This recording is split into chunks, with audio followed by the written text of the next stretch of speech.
Torej, mi smo Double Recall, delamo nove oblike spletnega oglaševanja. Naš trenutno najbolj znan in najbolj široko uporabljen produkt je oglas, v katerem je treba določene ključne besede pretipkati in s tem se pač oglaševalsko besedilo bolj zapomni.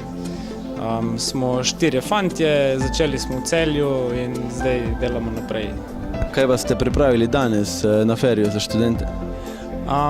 Mislim, da je danes prireditev iz 2 kosov sestavljena.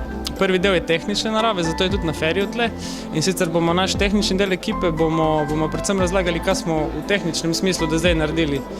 Kakšne probleme smo imeli, take zanimivosti, predvsem usmerjene na računalničarje, zato ker intenzivno iščemo nove ljudi, s katerimi bi sodelovali. To je prvi del, drugi del bo pa bolj poslovno, podjetniške narave, bo pa naš podjetnik Robi, bo imel okroglo mizo s še Second Sight, še enim drugim mladim podjetjem in bojo se pogovarjali pa malo nasploh podjetništvu, start-upih pa o tem. Izkušnje so vas ponesli tudi v Ameriko, kako je bilo tam, kaj ste se tam naučili, izvedeli? Ja, bili smo ful veseli, ko smo bili sprejeti v ta Y Combinator, to je najbolj znan ameriški inkubator za start-up podjetja. Tam poteka približno tako, da 3 mesece si v tem inkubatorju in te 3 mesece so zelo intenzivni, ful se fokusiraš na produkt, razvijaš, testiraš, tam pri njih lahko hodiš na sestanke, ti svetujejo razne stvari, potem imamo razne večerje, kjer znani ljudje pridejo govoriti in delijo nasvete in tako naprej.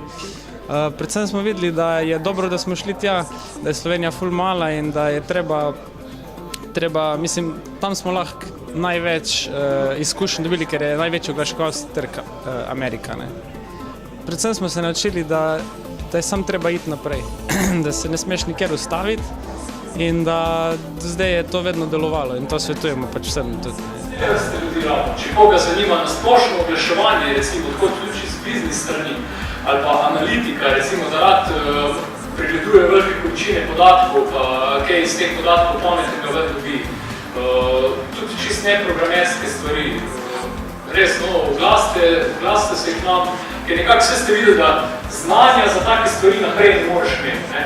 Nekako lahko imaš pa izziv in mi pač izzive imamo in lahko kogarkoli obrnemo v pravi smeri, da ti se izziv skreka. In več izzivov skrekaš v življenju, več je ninja si. Tako,